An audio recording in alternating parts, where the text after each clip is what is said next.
back to my channel. This is your boy Augustine.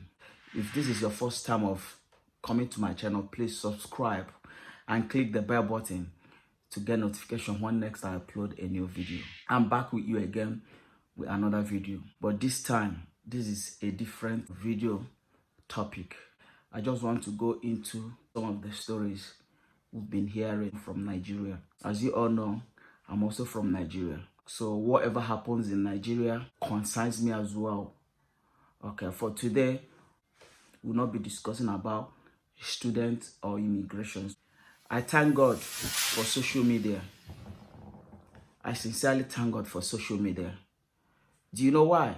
The social media gave us the platform to film all these bad behaviors, to film all these discriminations. Without social media, our voices will not be heard. Discrimination will not be filmed. Rape will not be talked about. Social media gave us the platform to film all this. Just like in US, a police officer killed a black brother. This has been ongoing. We all know that, both in Nigeria and the US and all over the world. The good news that we have now is the introduction of social media.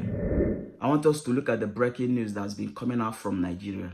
Last week, we saw a lady that was raped in the church. This girl, the father confirmed that she was still a virgin.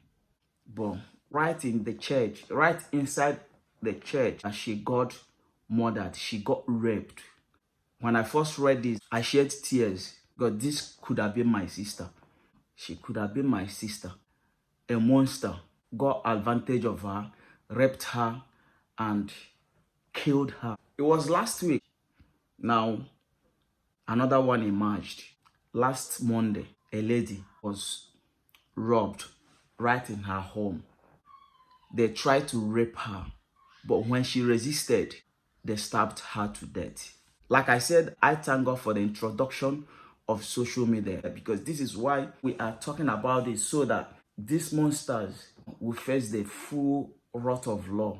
Another breaking news coming from Nigeria, which is a painful one as well, is a youth couple. She slumped and died. She just fell down and hit her head on a pavement. That was her life gone. She just slumped and died. I'll be reading from the newspaper. You bear with me. A female National Youth Service Corps member has died after slumping in Rivers State.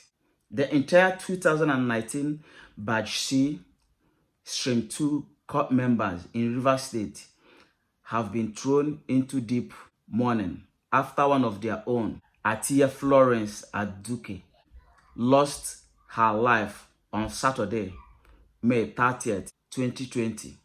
According to the report, Miss Aduleke slumped and hit her head against a wall in her house on Wednesday, 27th May, 2020. She was quickly rushed to the hospital, but efforts to save her life proved abortive.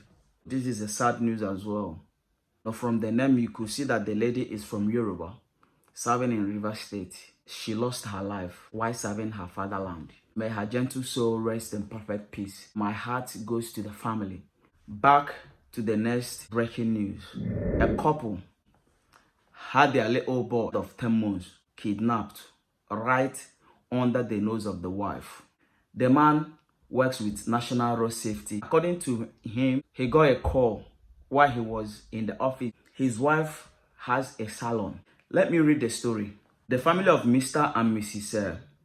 Harrison Nwachukwu have been left in a state of shock after their 10-month-old baby boy was stolen by a strange couple on Friday in Umuahia, Abia State. Narrating how the child was stolen to Vanguard, Mr. Harrison, a staff of Federal Road Safety Corps, FRSC, appealed to those who took the baby boy to return him to the family. He explained that while at the duty post on Friday, he got an urgent call to come home, and on getting to the hairdressing salon at Ekuruke Street by Okigwe Road in Umuahia, he was told how a man and a lady deceived his wife, Charity, and stole the child. According to Mr. Harrison, 3 weeks ago, this couple came to the salon and the lady told my wife that she was looking for a good salon to make her hair. She said that they moved into the neighborhood a few weeks ago from Port Harcourt, and he had searching for a good salon to make her hair. My wife welcomed them, thinking that they were genuine, not knowing that they had another thing in mind. From that day, the couple started visiting the salon on a regular basis, and while admiring my children, especially the 10 months old Emmanuel. The lady told my wife that they have been married for 2 years without a child and have been praying for a child like my son. They came around every day to greet my wife, thereby creating a kind of familiarity. On Friday, the couple came to inform my wife that the wife would be making her hair on Saturday.